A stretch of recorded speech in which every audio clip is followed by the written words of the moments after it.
Ibig mo'y ipakita, iligtas kami sa dusa.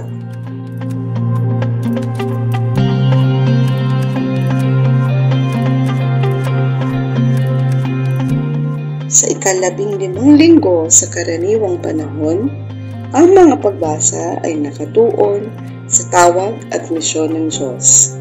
Nakikita natin kung paano pinipili ng Diyos ang mga ordinaryong tao upang isagawa ang kanyang gawain.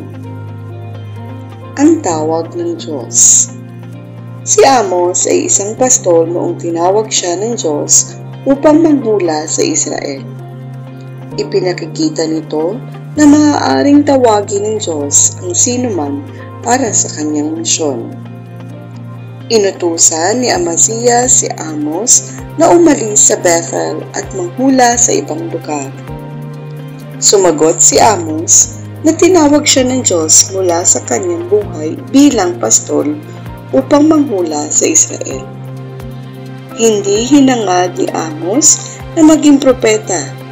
Sinunod ni Amos ang tawag ng Diyos. Sinabi ni Amos ang kanyang mensahe sa Israel. Ipinakikita nito sa atin na maaaring tawagin ng Diyos ang sinuman, anuman ang kanilang katayuan. Isinasaad mula sa Salmo Responsorio.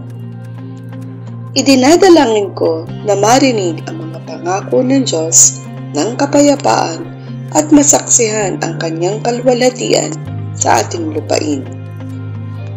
Ang kanyang pagliligtas ay malapit na at pinagpapala niya tayo na may masaganang ani at katuwiran.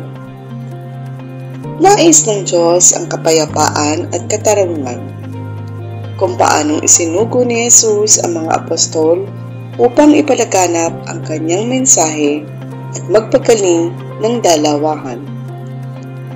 Ang awit na ito ay nagpapaalala sa atin ng ating tungkulin sa pagtataguyod ng kapayapaan at katarungan ng Diyos.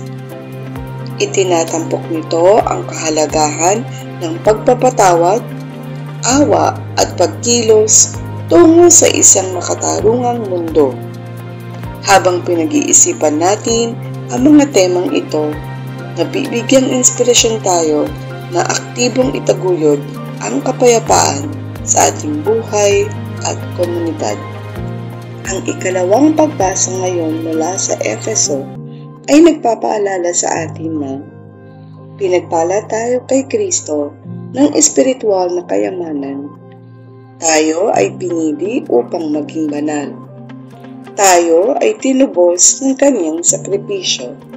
At tayo ay tinatakan ng banal na espiritu sa pagsasakatuparan ng plano ng Diyos para sa pagkakaisa at kaluwalhatian. Sa Ebanghelyo ni Marcos, binigyan ni Jesus ng kapangyarihan ang 12. Isinugo ni Jesus ang 12 na may kaunting probisyon upang mangaral ng pagsisisi, upang magpalayas ng mga demonyo, at magpagaling ng mga may sakit. Inatasan ni Jesus ang 12 na manatili sa mga tahanang malugod silang tatanggapin at kailangan lumisan sa tahanang hindi sila tanggap. Sinabi mula sa Ebanghelyo ni Marcos. Basahin at pakinggan natin ang pagbibigay kapangyarihan ni Jesus sa 12. At sa alinmang tahanan inyong tuluyan, manatili kayo roon hanggang sa pag-alis ninyo sa bayang iyon. Kung ayaw kayong tanggapin o pakinggan ng isang dako, umalis kayo roon at ipagpag ninyo ang alikabok ng inyong mga paa bilang babala sa mga taga roon. Ang pagtatalagang ito sa 12 ay binibigyan diin ang kahalagahan ng pagiging disipulo at aktibong pakikilahok sa pagpapalaganap ng Ebanghelyo. Ang pag-unawa sa pagkukwento mula sa Ebanghelyo ni Mark ay nakakatulong upang pahalagahan natin ang kahalagahan ng mga turo at ng tawag na sumunod sa Kanya. Manalangin tayo. Nakita natin kung paano pinipili ng Diyos ang mga ordinaryong tao upang isagawa ang gawain ng Diyos dito sa lupa. Kasama sa misyon ng simbahan ang katapatan sa kabila ng pagtanggi.